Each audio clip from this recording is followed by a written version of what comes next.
Welcome back to Storytime. Thank you for joining me today. Our story today is titled The Bee Tree.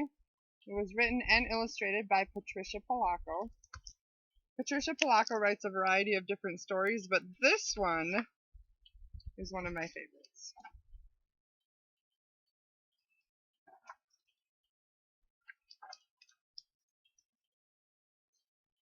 I'm tired of reading, Grandpa, Mary Ellen sighed.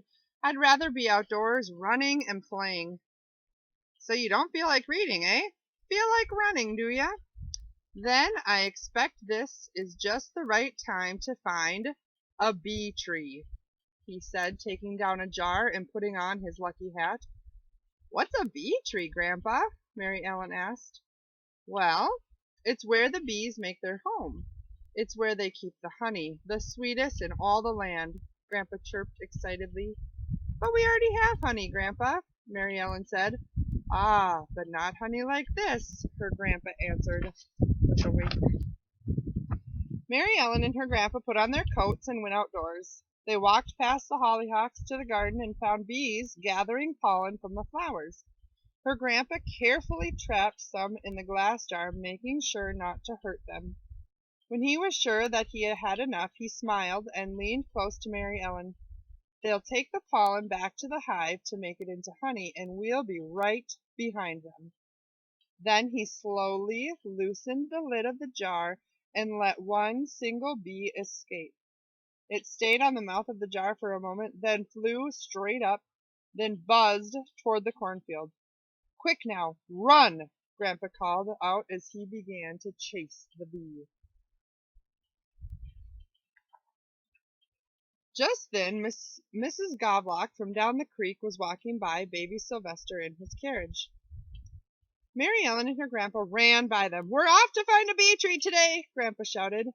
I haven't done that since I was a little girl, Mrs. Goblock said excitedly. May I come too? Grandpa motioned for her to follow, and the three of them were off and running. Baby Sylvester laughed out loud as his carriage bumped up and bounced through the rows of corn. Honk! Went a goose as it waddled after them. Have to be fast to follow those bees. As they came from the cornfield and crossed Dietz Junction, Einar Tundevold came around the bend on his squeaky old bike. Where are you all going in such a hurry? He asked. A bee tree, Mary Ellen puffed as the foursome scurried by, chasing a bee to its tree. This I would like to do also, he said as he stood up and pedaled faster. The wheels of his bike went tweedle-tweedle squeak. Their boots slapped the ground. The buggy pitched and swayed, and the goose honked as they ran after that bee. The bee swooped down, stopped, held in midair, then circled past them and headed straight for the St. Joe River. Olav Lundhagen, while strolling on the nearby shore with the charming Herman sisters, Petra and Dorma, looked up and noticed the commotion coming toward them. Where are you all going? He called out. To a bee tree we are going, Einar Tundevold puffed as he pedaled by. Can we come too? The lovely ladies pleaded. Fast, you'll have to run, Einar said. We don't care, let's go. The three shouted as they raced after him. Slap, bump, honk, tweedle, tweedle, squeak, thump, as they all sped down the road after the bee. You see it right up there? Klondike! Bertha Fitchworth, just back from an expedition in the Yukon, had car trouble next to the road. She looked up just in time to see everybody running by. You say you're after a bee tree? She shrieked. Sounds fun! But that won't be easy. But Eureka! What an adventure! She sprinted along behind them. The bee dipped and soared as it made its way out of sight. But Grandpa carefully led out another one, and the chase was on again.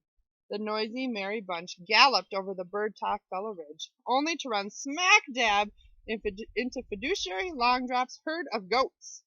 The goats bleated and bucked as the people clambered through. What ho! Fiduciary called out. You're going to scare me goats. A bee tree, a voice called back. With that, Fiduciary tooted his flute, and he and his flock joined the chase.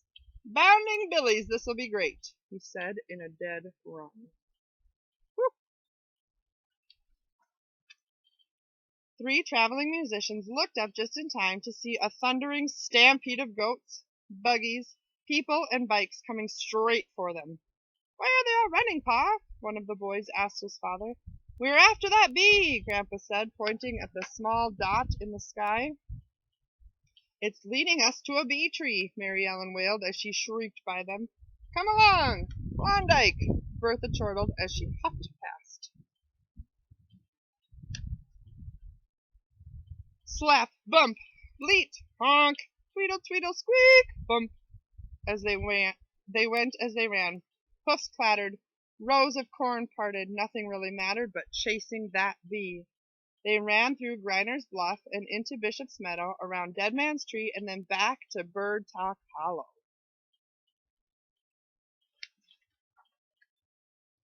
As they ran down the hollow, the bee took blinding speed and disappeared from their sight. They all stopped to catch their breath just in front of Dunk's woods. Grandpa handed the jar with the last bee in it to Mary Ellen, and she let it out. Sure enough, it flew straight and low right into Dunk's woods. A little closer. "It's the bee tree," Grandpa whispered. "That's where the honey will be, but we'll need plenty of smoke." Everyone set out to build a smoke fire from twigs and damp leaves. When the smoke had quieted the bees, Grandpa balanced on Enar's bicycle and reached into the tree. As he pulled out small pieces of honeycomb, he dropped them into some of baby Sylvester's spare, clean diapers that Klondike Bertha was holding. Mary Ellen tied them into neat little bundles, and Mr. Lundhagen put them into the baby carriage. The musicians played merrily as the Herman sisters danced.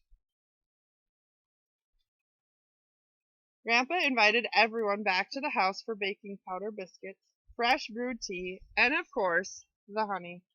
There was music, dancing, tall tales, and raucous laughter as they buzzed about the sweet adventure of that day. Grandpa took Mary Ellen inside, away from the crowd. "Now, child, I am going to show you what my father showed me, and his father before him," he said quietly. He spooned the honey into the cover of one of her books. "Taste," he said, almost in a whisper. "There is such sweetness inside of that book, too," he said thoughtfully. Such things, adventure, knowledge, and wisdom. But these things do not come easily. You have to pursue them. Just like we ran after the bees to find their trees, so you must also chase these things through the pages of a book."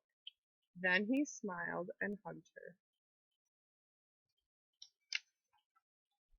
From that day on, Mary Ellen never again complained about her reading. She found it to be every bit as exciting as a wild chase through the Michigan countryside, and as sweet as the honey from a bee tree. What a fun story, huh? Thank you for joining. I'll see you later.